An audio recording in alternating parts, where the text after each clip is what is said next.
Dari Gendari kula wonten maring ngadhawu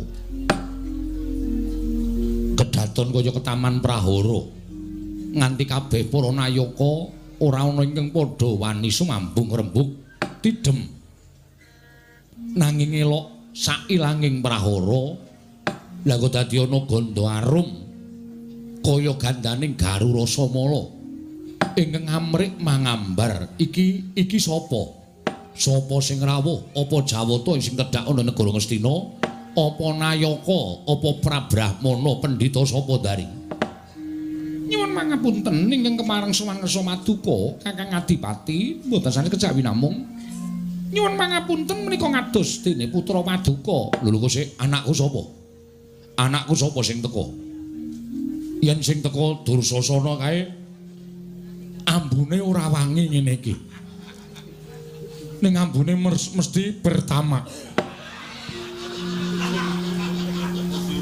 Nuwun mangapunten sanes putra Maduka pun Dursasana nanging menika putra Maduka atmajanipun Yayi Kunthi Talibrata. Lho kok sik anake Kunthi kasinggihan mekaten yen ngono para Pandhawa mboten sedaya sinuwun sapa menika putra Maduka pun Bratasena jagat Dewa Bathara jagat Pangestunggara. Bratasena tenan inggih saestu ora gawe-gawe kowe mboten sinuwun menika ingkang putra pun Bratasena. Adimu Sengkuni mau nanti inggih wonten wingking Suman Sengkuni kula wonten dawuh mripatmu weruh ora iki sapa inggih Raden Bratasena. Terus sing tok kandhake mati mau sapa sing tok kandhake mati kowe ngaturke rongkongan cacah 6 tok agokke Pandhawa karo kuwi rongkongane Kunthi mau janjane rongkongane sapa yen iki dadi bukti Pandhawa isih urip saiki kowe arep ngucap apa saiki arep guneman apa mboten guneman mboten ajeng matur menapa-menapa percaya yen Pandhawa isih urip inggih pitados syukur wong ki senengane nek kaya ngono kuwi ya oh urung ana buktine kok wis ngakokke nek kuwi rongkongane Pandhawa karo Dewi Kunthi ora ta ya nek kaya ngene iki ora jeneng sampeyan kuwi kewirangan wong niku aja sok kesusu kira kula niku Pandhawa tiwas kula kubur teng taman makam pahlawan jebul pinanggihipun sanes Pandhawa mang duduk pindah teng makan pangam biasa-biasa mawon nggih Kakang Duna Bratasena anakku nggih cah bagus. Assalamualaikum warahmatullahi wabarakatuh teman-teman sahabat pecinta budaya wayang kulit. Kalau kita melihat video tadi, sebenarnya video tadi adalah dengan berakhirnya masa hukuman Pandawa yaitu sesingitan 12 tahun di hutan dan berakhir dengan sesinglon atau menyamar di kerajaan Wirata, maka selesailah hukuman daripada Pandawa. Kemudian Pandawa sowan ke ibunya Dewi Kunthi. Kemudian disuruh oleh Dewi Kunthi untuk menghadap waknya Pak Denya yang bernama Prabu Destorasta atas janji atau pesan yang disampaikan oleh Prabu Dewanata sebagai Raja Astina sebelum ajalnya dijemput bersama Dewi Madrim. Isi pesannya, Kakang Destorastra, karena anak-anak masih kecil, kerajaan Astina saya serahkan, saya titipkan pada Anda. Tetapi kalau anak-anak sudah besar, anak-anak atau kerajaan segera berikan pada putra Pandawa. Namun dalam satu perjalanan juga menitipkan agar anak-anak juga dibimbing. Akhirnya dalam beberapa saat tertentu Pandu Dewanata dan istrinya Dewi Madrim meninggal dunia. Biar ada satu pemahaman, saya akan mencoba bercerita tapi secara garis besar tidak akan detail ya. Jadi waktu itu Resi Wiyoso, seorang pertapa yang sudah tidak mementingkan kehidupan dunia. Dia hanya mementingkan religius, tetapi mendapatkan tugas dari sesepuhnya demi kelangsungan kerajaan Astina untuk menggantikan menjadi Raja Astina. Akhirnya Resi Wiyoso harus nikah dengan dua wanita yang sangat cantik, kemudian satu dayang. Karena ini cinta yang dipaksakan ya, Resi Wiyoso itu jadi karena namanya Resi ya tidak penting, tidak pernah bersulek ya, mungkin ya tidak diurus badannya ya, hari-harinya ada untuk berdoa, hanya untuk menebar satu kebagusan, mengajar pada cantrik-cantriknya. Namanya suami istri, terjadilah hubungan suami istri. Istri yang pertama itu melahirkan putra yang pertama, yaitu Prabu Destorastro.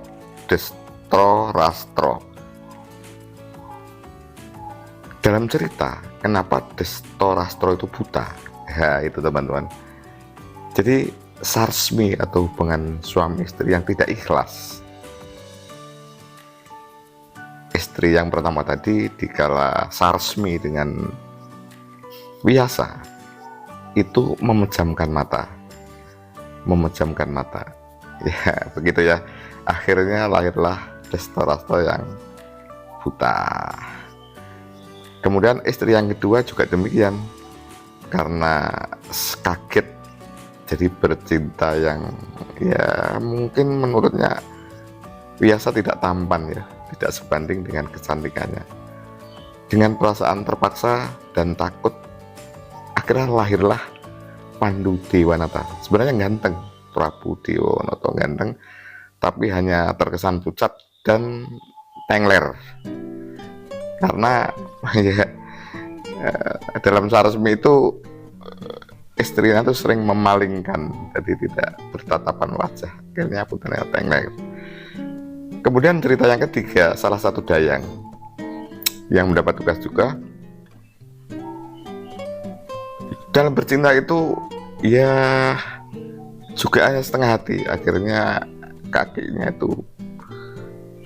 itu tidak tenang, memancal-mancal apa gimana ya.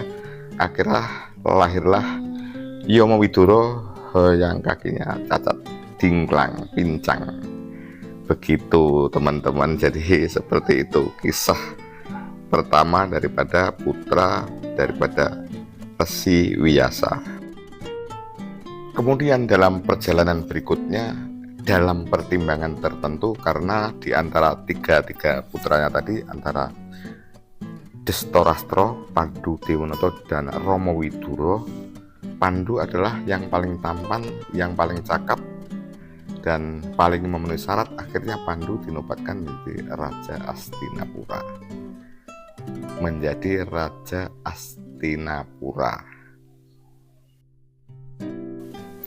Kemudian dalam perkembangan berikutnya, namanya raja itu terjadilah satu peristiwa perang ya. Perang ya, kalau sudah perang menang itu mendapatkan putri boyongan. Jadi putri-putri yang kalah, bapaknya kalah perang itu putrinya diboyong ke Astina, karena waktu itu masih sama-sama bujangan, membawa 1, 2, 3, 4, 5 ya, 5 ya, 4. Karena Pandu ini seorang yang baik, menghargai kakaknya yang tertua, Destorastro disuruh milih mana yang dipilih. Madrim tidak suka karena anaknya hanya 2, kemudian Dewi Kunti juga tidak suka karena anaknya hanya 3, kemudian akhirnya yang dipilih Dewi Gendari. Dewi Gendari itu kakaknya Patih Sengkuni. Dikala terjadi perang antara kakak Dewi Gendari dengan Pandu kalah, akhirnya adiknya dibawa ke kerajaan Astina sebagai pampasan perang, dan Sengkuni karena adiknya diikutkan. Begitu ceritanya teman-teman. Kemudian karena tidak terpilih, Dewi Gendari mestinya pengen dinikahi Prabu Pandu Diwonoto karena dengan harapan nanti kalau punya putra akan menjadi raja di Astinapura. Dengan perasaan jengkel menyesal, akhirnya Dewi Gendari sumpah serapah. Suatu hari saya akan tetap berusaha, apapun yang terjadi, bagaimanapun caranya, anak-anak saya harus menjadi raja di Astinapura. Raja di Astinapura. Kemudian adiknya Sengkuni yang terkenal suatu hari menjadi patih yang Moho Julik itu mendengar apa yang menjadi keluhan kakaknya. Sengkuni akhirnya mendukung 100%, akhirnya dengan siasat-siasatnya agar apa yang dicita-citakan oleh kakaknya itu akan tercapai. Kalau tercapai, Sengkuni juga akan mukti wibowo hidup di kerajaan Astina. Akhirnya dalam satu perjalanan Prabu Pandu Dewanata, istri yang pertama Dewi Kunti Talibroto, mempunyai putra 3, yaitu Puntadewa, Arjuna, dan Warkudara. Puntadewa nomor 1, Warkudara nomor 2, Arjuna nomor 3. Pandu dengan Dewi Madrim punya putra 2, yaitu si kembar Nakulo dan Satyo. Sedangkan Destorastro, benar yang dibayangkan, yang dipikirkan oleh Destorastro, punya anak banyak. Jadi Dewi Madrim itu punya putra sebanyak 100. Putra yang pertama adalah Prabu Duryudono yang nanti akhirnya menjadi raja di Astina, dan adik-adiknya sebanyak 100.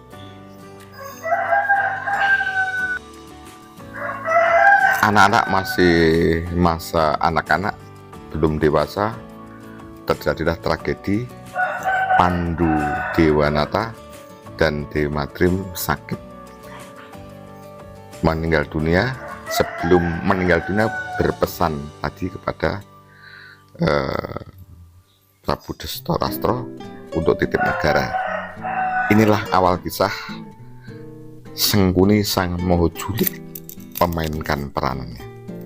Sengkuni Sang Moho Julik memainkan perannya untuk mensukseskan ambisi kakaknya dan ambisi Sengkuni biar Mukti Wibowo menjadi pejabat di kerajaan Astinapura.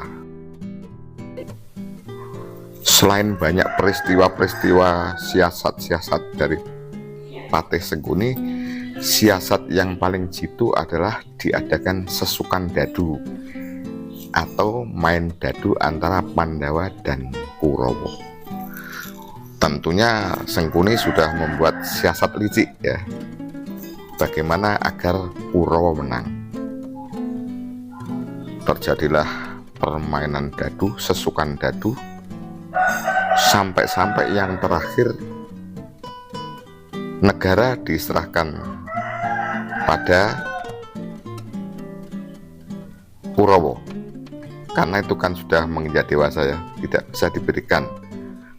Bisa diminta oleh Pandawa, tapi Pandawa harus dihukum di tengah hutan selama 12 tahun, tidak boleh ketahuan orang. Setelah 12 tahun harus sesinglon atau menyamar di sebuah kerajaan besar, yaitu akhirnya Pandawa menyamar di kerajaan Wirata. Ada cerita Jagal Bilawa ya. Jadi Jagal Bilawa itu salah satu cerita penyamaran biar tidak ketahuan. Kalau ketahuan maka harus mengulang 12 tahun ditambah 1 tahun lagi. Begitu ceritanya teman-teman. Akhirnya setelah terjadi peristiwa Wirataparwa, ada lakon Jagal Bilowo, kemudian ada cerita Wrihajsnala, Kendi Wrihajsnala Arjuna yang menyamar jadi guru tari, bisa mengundurkan Astina walaupun dengan menyamar. Kemudian waktu penyamaran dihitung sudah 12 tahun ditambah 1 tahun. Terjadilah tadi akhirnya Pendawa laporan kepada Prabu Destorastro yang intinya saya sudah selesai melaksanakan tugas, melaksanakan hukuman. Kemudian mengingatkan dulu pesan apa yang disampaikan kepada Destorastro dari bapaknya Pandu Dewanoto.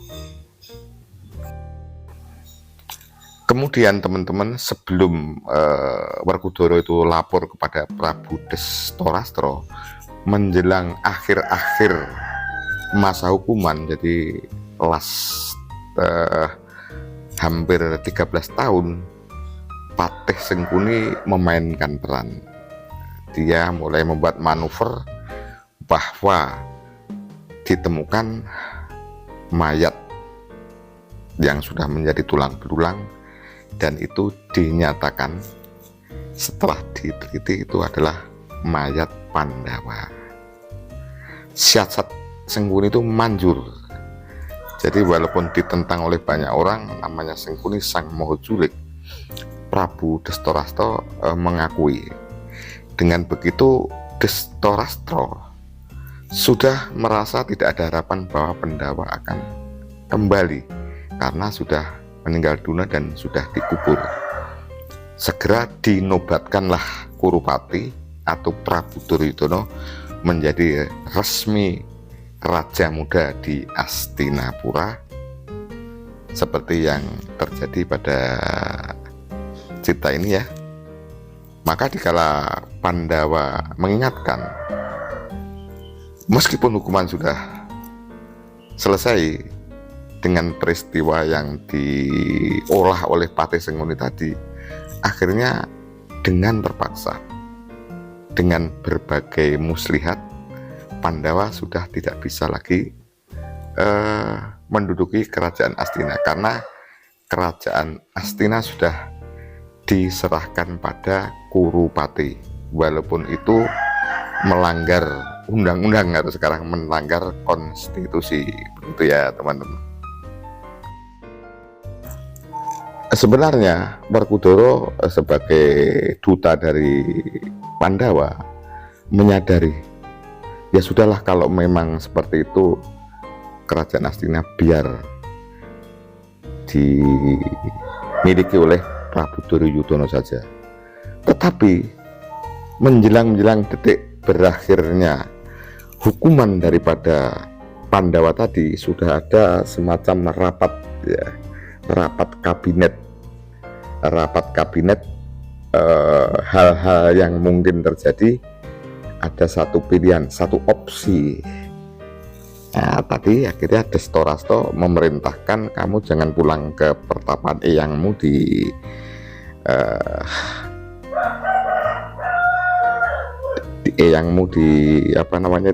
di pertapaan. Kamu saya beri tempat untuk dibabat, untuk dibuat, ditebang menjadi negara dengan luas seluas kerajaan Astina. Namanya adalah Alas Wonomarto. Alas Wonomarto itu apa motivasinya tidak tahu, karena prediksi. Jadi tetap saja namanya Kurawa itu, kalau Pendawa itu masih hidup, nanti akan tetap menjadi rintangan untuk kelangsungan Prabu Duryudono memimpin di kerajaan Hastinapura. Karena Alas Wonomarto itu alas gung liwang liwung, jan momoro jan momati, satu moro satu mati. Tidak ada manusia yang bisa masuk ke dalam hutan itu nyawanya tertolong. Namun akhirnya dengan keyakinan Pendawa babat alas bersama saudara-saudaranya Dan ternyata bahwa alas itu memang alasnya dimiliki oleh Raja Jin ya, Raja Saiton gitu loh. Akhirnya dalam babat alas itu untuk babat hutan kayu dan lain sebagainya, Werkudara tidak masalah, tapi akhirnya juga perang dengan bangsa Jin dengan segala romantikanya. Akhirnya ternyata memang ada satu satu cerita bahwa suatu hari alas Wonomarto nanti akan ditempati oleh anak manusia, menjadi kerajaan anak manusia keturunan Prabu Pandu Diwonoto. Raja Jin tersebut akhirnya menyerahkan dan membantu sepenuhnya tentang kerajaan Amarta. Akhirnya Amarta justru tidak semakin lemah, semakin kuat. Akhirnya Pandawa sudah mempunyai kerajaan yang namanya Amarta. Tapi tidak selesai begitu. Setelah sama-sama mempunyai kerajaan, ternyata Astina namanya si Angkara Murka tetap akhirnya ya usil dengan berbagai macam cara agar Pandawa ini musnah dari dunia. Ada saja manuver-manuvernya dipromotori oleh sang sutradara Patih Sengkuni, sang Maujulik tadi. Terus saja terjadi konfrontasi. Akhirnya memang ada satu garis dewa ya, bahwa harus ada namanya perang Baratayuda Jayabinangun. Jadi perang antara Satria dan si Angkara Murka. Satu-satunya cara untuk menghilangkan, memusnahkan Angkara Murka dari dunia ini harus ada perang Baratayuda. Terjadilah perang Baratayuda antara Pandawa dan koalisinya dari kalangan Satria dengan Kurawa beserta koalisinya di Tegal Kurusetra. Banyak episode dalam perang Baratayuda itu, banyak rakyat yang menjadi korban, banyak anak kehilangan ayahnya, banyak istri kehilangan suaminya. Kemudian dalam perang itu juga anak-anak Pandawa meninggal dunia semua. Abhimanyu putra Arjuna meninggal dunia dengan cara diranjap di Krocok Gaman Sewu. Gatotkaca meninggal dunia dengan Pak D-nya yaitu Adipati Karna. Yang hidup hanya tinggal Puntadewa, Werkudara, Arjuna, Nakula, dan Sadewa. Sedangkan Kurawa tumpes tapis meninggal dunia semua. Akhirnya Pandawa hijrah boyong ke kerajaan Astinapura. Astinapura sudah diduduki oleh Pandawa. Pandawa sudah tua. Penerus Pandawa adalah putra almarhum Abhimanyu, yaitu bernama Raden Parikesit. Parikesit adalah penerus kerajaan Astina. Akhirnya lambat laun Pandawa sudah tua, akhirnya ada cerita Pandawa Swarga. Pandawa meninggal dunia semua menuju ke Swarga Loka. Demikian teman-teman cerita singkat dari kenapa terjadi perang Baratayuda Jayabinangun. Itulah cerita singkat garis besarnya saja. Kalau ada yang kurang lengkap, tolong untuk dilengkapi. Paling tidak seperti ini sepemahaman saya yang bisa saya sampaikan, karena ini permintaan dari penonton, dari netizen, dari viewer. Saya berusaha mengingat tetapi tidak ingat semuanya, tetapi garis besarnya seperti itu. Demikian teman-teman, terima kasih. Ada kurang lebihnya mohon maaf. Akhirnya wassalamualaikum warahmatullahi wabarakatuh.